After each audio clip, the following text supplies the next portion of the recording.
Let's get it. UFC Fight Night, baby. Going down to the Apex. We got a main event. We got Holm versus Bueno Silva kicking it off. We're going to break down every single fight in the card from the bottom to the top. Yes, we're doing this. Yes, we only have half the squadron. We're going to get through this, boys. Let's go. First fight of the night. We've got a female boot at 135 pounds. Ashley Evans Smith, 6-5, coming out against Eileen Perez, who's 7-2. I'm gonna take Eileen Perez, just because she's not coming up on a 500 record, and she's a tough gal. I mean, she's pretty reliant on takedowns, but if she can get on top of you, she she'll keep you there. What do you got, or what do you got, front kick? I'm riding with Island Perez as well. Coming out of Argentina, and she's grinding over at MMA Masters. So I'm riding with Island Perez on this one. Just get it. Let's get it. Yeah, I usually always toss the first one to Goosey, man. So that was just strange. All right, let's move into this next one. We got a lightweight scrap. Carl Deaton the third, 17-6, coming against Alex Munoz, 6-2. Uh, this is a tough scrap right here. I'm gonna side with Carl Deaton the third, and I'm very unsure about this. I can't be more more blatant about how unsure I am. But I think Carl Deaton the third showed some good toughness in his last fight, and I think that Alex Munoz at 6-2, he's got a lot of things he hasn't seen in there. So what do you got, front kick? No, yeah, I'm riding. I'm a fade you on that pick. I'm a ride with Alex Munoz on this one. Alpha male guy, and I think Carl Deaton. He's going to be only posing a threat, um, as submission wise. So I think Alex will be able uh to stop that, and I'm riding with Alex. All right. Probably maybe decision. Yeah, perfect. Split it right down the middle. All right, let's move into this next one. We got Tyson Nam, 21-13-1, coming off a pretty nasty knockout that he's on the wrong end of. He's going to be fighting this prospect here at 125, Azat Maksum, who is 16-0, coming out of Kazakhstan. I'm going to take Azat. He's probably a huge favorite just from the looks of it. I mean, on paper, this looks like a mismatch, but I mean, Tyson Nam is that skilled vet. The only thing is, like I think it was only like 4 months ago, this guy got absolutely, KO'd badly. And He got he got rear naked. rear naked choked. He got choked. Yeah. Oh, okay. Well, I'm not liking Tyson Nam coming off that last performance. And I think Azat, is that prospect. And I think that they're pushing for that. So I'm taking Azat. What do you got, front kick? I'm gonna ride. See, this one's a little tough. Was a little tough for me. Because I'm just seeing the value in Tyson. We haven't seen too much of the other homie. So give me Tyson underdog pick for that one. But he's at like my plus 320 right now. I'll probably keep going up. Yeah, see, that's pretty crazy. You look through Azat's record, he does have some valid wins, but you know what they say, that UFC competition is definitely something different. So we'll see how that one pans out. I'd like to see a new flyweight contender come up, but you know how it goes. Here we go. We got another one. This is a lightweight scrap. The next fight is Gennaro Valdez, 10-2 Mexican, fighting Evan Elder, 7-2, who looked great in his last fight. Evan Elder really held his own in a fight that I didn't really give him much of a chance in, to be honest. You know what you're getting with Gennaro Valdez. This guy comes, bites down his mouthpiece. He's here to deliver and exchange bombs. He does have a little bit of grappling, but his wrestling is nothing. So I think that's a point where Evan Elder is going to be able to have some success. That last fight against Nazim Sadikov that he had, man, like I'm saying, he looked really good. And I'm pretty high on Sadikov, as we'll get to a little bit later in this. So I'm gonna ride Evan Elder here to scrape this one out. I think that he could even get a knockout in this. He's not known for getting those huge knockouts, but Valdez just brings the power. So I could see Elder's maybe like a TKO standing. What do you got, front kick? Yeah, this one. I mean, to be honest, this one is too unpredictable for anyone. I think this fight, it could happen. You could fight them 100 times, and there'll be 100 different outcomes. But nah, I don't. I'm a ride with I'm gonna just ride with Evan Elder on this one. But they're both these dudes have a negative strike differential. They're absorbing a lot of blows. So, but yeah, give me Evan Elder. Yeah. Well, might as well see some chaos on this card. You know what I'm saying? We're moving into the next fight. I don't think that this is going to stay at this point on the card, but right now they have Jack Della Maddalena, 14-2, set to fight Basil Hafez, 8-3-1. I'm going to take JDM. They just found this guy Basil Hafez because they are so desperate to get somebody in the octagon with JDM. This guy traveled so far to Vegas to not get a fight on two different occasions. This is a must happen. Hopefully everything goes good. This matchup can take place and JDM can get out of there with a bag. So I don't think anything changes here. Basil Hafez, you go do your research. He's good. He's a great regional fighter, you know. But JDM's just JDM. I mean, he's coming and he's coming for ranking spots and whatnot. So I'm taking him early. What do you got, front kick? JDM, this boy. He, you we already know we pick him just about every time he comes around. But we've been all over him every time. Give me JDM KO. Let's go. All right, moving to the next one. We got a featherweight scrap. Austin Lingo, 9-2, coming out against Melchizal. Melchizal Costa. I think they call him Spots is his nickname. He's 19-6. Kid's a killer. Kid's a killer, straight up. Made his debut and didn't really give him hope, just like another guy that I was talking about earlier, you know. But the kid came to fight, and this kid's pretty freaking good. Austin Lingo on the other side. He's he's powerful. This guy can put guys away. He hits hard, but he's just not like, you know, the most complete fighter. I'm gonna take Costa in this just because both their last couple fights, like just putting everything together, I think Costa's gonna have more tools. I think that, you know, if this fight goes to the mat, this fight, you know, turns into a clinch fest, I take Costa, man. I think that his chin holds up and he can win 2 rounds against Austin Lingo here. So I'm taking Costa by decision. What do you got, front kick? Yeah, this one, Lingo coming out of Fortis MMA and Melquizael Costa coming out of the True to Box, not Diego Limas, but the other one. And but yeah, I mean this one's gonna be a little bit of a scrap as well. I'm gonna ride with Melky. I'm gonna call him Milky. He's just I think he's more of a finisher, and it's gonna be tough to finish Lingo, but just give me Milky on this one. Yeah. All right, moving to the next one. We got a women's strawweight bout. Estela Nunez, 6-4, coming out against Victoria Dudakova, who's 6-0. I'm taking Dudakova here. She's an absolute stallion. She looked like a stallion in the contender series. She had like a torn ACL like coming onto the show, which is just absurd the way that she still fought through it and did the whole thing. Um, this is a tough fight though. I mean, Estela Nunez is no joke. We saw her live in Orlando. Um, this chick comes and she absolutely gets after it. So not an easy task here, but Dudakova, I think, is going to be legit. I think this is an easy over, and I think there's definitely live dogs, but Dudakova, I think, should win. What do you got, front kick? Yeah, Stella definitely a tough girl, but Victoria, I'm taking her by sub. I think she's gonna get it to the ground. She's relentless, and I think that sub is just liability on Nunez's half. So, yep, I think that's a safe play. Good Yep, play.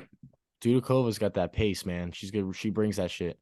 All right, we're moving into the prelim headliner here. We got Tucker Lutz, 12-3, coming out against Melsik Bagdasarian. This is a featherweight scrap. Melsik is 7-2.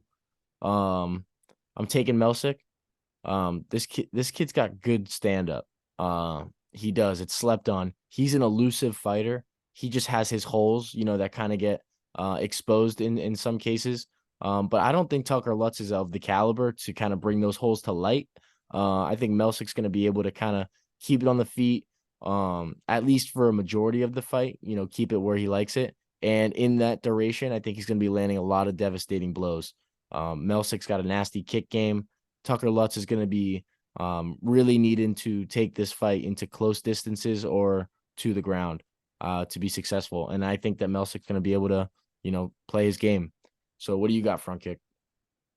Yeah, Tucker Lutz is definitely going to need to get some takedowns in. If that's definitely going to be the game plan on his half. Melsick, if he keeps it standing, he has his way. It all just depends on who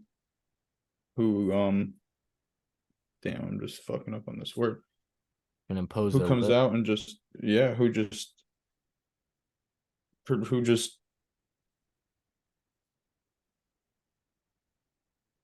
fuck it. Whoever comes out and just does their job the best is going to win this fight. I'm going to take Melsick to just keep it standing. He's got a pretty good takedown defense, and but yeah, his striking is sweet. He's got some nice striking. I like that. My potential fighter of the week it's between him and Holly. So maybe Melsick will get the spot. We'll see. We'll see. All right, let's get into this main card here. These next two fights ripping the main card are probably the best two fights on the card. Um, we got Terrence McKinney, 13-5, coming out against Nazim Sadikov, who's 8-1. This is just a great scrap at 55. It's very slept on. These guys aren't, the biggest names, but Terrence McKinney just got absolutely blasted. I mean, shadow realmed in his last fight, and he's turning this thing around. Like, I'm ready to go. Let's get it. I didn't need that mouthpiece anyways. All right. Naseem Sadikov, he's coming off that nasty cut against Evan Elder in a fight that, he was, kind of slipping away from him. These guys scrap and they love to use their hands. Naseem Sadikov's coming in to get vengeance on Terrence McKinney for Steamroller. They train at that same gym. This is a Longo guy. Man, his hands are sick. I think Sadikov's going to get it done. I just think that his pace and his hands and his boxing is going to be crisp enough to kind of get through the first round with Terrence. And then once you get Terrence out of the first round, I feel like there's a big dip off there. So give me Nazim Sadikov. And I'm very scared because Terrence McKinney already blasted his partner, like I said. So that's a threat. So what do you got, front kick? Yeah, I'm kind of on the same page as you. Who do I want to win? I want Terrence to win, but Nazim, if he could just, like you said, if he could get it out of the first, Terrence starts to his gas tank is, for what I've seen, it hasn't been improving. So it hasn't been long enough for me him to prove it has been improving. But give me Nazim to get the job done. But Terrence, I would love to see you come through and get that dub. Yeah, we're gonna find out a lot about these lightweights with Evan and Nazim back on this card. Talking about lightweights, let's move into this next one. Otman Zatar, 13-1, coming out against Francisco Prado, 11-1. Otman Zatar, another guy who just got blasted in his last fight. I mean, sack of potatoes. This guy got absolutely laid down. Um, that is not the exact fight you want to be coming off of and into against Francisco Prado, who is a problem. I mean, this kid is dangerous as shit. He reminds me of last week's Esteban Ribovics. Just a phenomenal talent that just has pace and is just so dangerous. And I think that's a huge problem for a Zatar, who's going to be walking on eggshells after that last knockout. He's knocked out for the first time in his career, his last time out. Prado's going to be coming in. He's training at the Goat Shed down in Miami, and they just boost your confidence to no end. So I think that a dangerous young, I think the kid's like 21, 22 years old. Dude, this kid, he's coming in and it's going to be a big wave. So I think if Zatar can weather the storm in the first, maybe we'll see what happens. But I'm thinking Prado finds the button here at some point. I'm taking Prado inside the distance. I think it's going to be on the feet as well. I think he gets a knockout. What do you got for a kick? If I'm picking one, I gotta pick the other, and I'm referring to the Samurai Fight House fighters out of Argentina, and I'm picking Francisco Prado. Um, yeah, I mean, Otman, he got starched by Steamroller last fight out. So, sheesh, Francisco Prado. I think if he could just get Ottoman to the ground and stay away from some big bombs, and he'll get the job done. He's got some pretty good groundwork. And yeah, give me him to get. No, I don't know about a sub. Maybe decision. Francisco Prado decision, probably pretty juicy. Fair enough. All right, we're moving into the next one. I got a female boot at 145. Don't know how many of these we're gonna see going forward. Norma Dumont, 9-2 against Chelsea Chandler, 5-1. I'm taking Norma Dumont. She's gonna have way more XP. Um, she's a pretty decent fighter, man. She's pretty good. I like Norma Dumont. She comes in pretty consistently and gives us, pretty much what we're asking for. So I'm taking Norma Dumont. I don't think Chelsea Chandler's got too much in her pocket for us. What do you got? Yeah, I'm gonna ride with Dumont as well. But could be a pretty good scrap. Give me Dumont decision. All right, we got a heavyweight scrap here. Walt Harris, 13-10-0, coming out against Josh Parisian, 15-6. Walt Harris gonna find the button here. Walt Harris gonna find the button here. There's levels to this. I know it's easy to say Walt Harris is gonna get whopped again. It's easy. It sounds easy, but it's not. All right. Josh Parisians of this world do not beat the Walt Harrises of this world. Um, I don't really know how else to put it. I mean, he's just not there. Like, and if Parisian wins this fight, I will be so mind blown. I will actually be so impressed because I mean, this is really pushing him. I think this is about the peak of Josh Parisian's availability. Like, I don't even know if he can really get to this. So I'm taking Walt. He's gonna find the button at some point. What do you got, front kick? And if he doesn't, man, that means he's getting held against the fence. Like, let's be real. What do you got? Come on, big ticket boy. Come Come on, on, big boy. ticket. You gotta do it, Come on. big ticket. This is it, big ticket.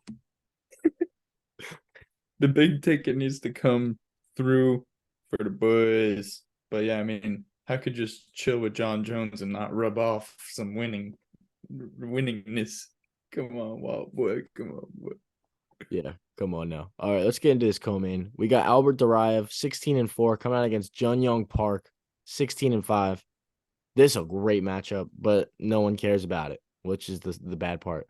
I'm taking Albert Duraev. Um, actually, you know what? I'm just gonna take the over. I am leaning towards Duraev just because he does have a pretty, nah, dude. Nah, I'm just taking the over. I'm not picking a winner in this one. Taking the over. Jun Young Park is good. What do you got, front kick? This is my runner-up for fighter of the week, Jun Young Park, the Iron Turtle. I love what he's been doing recently.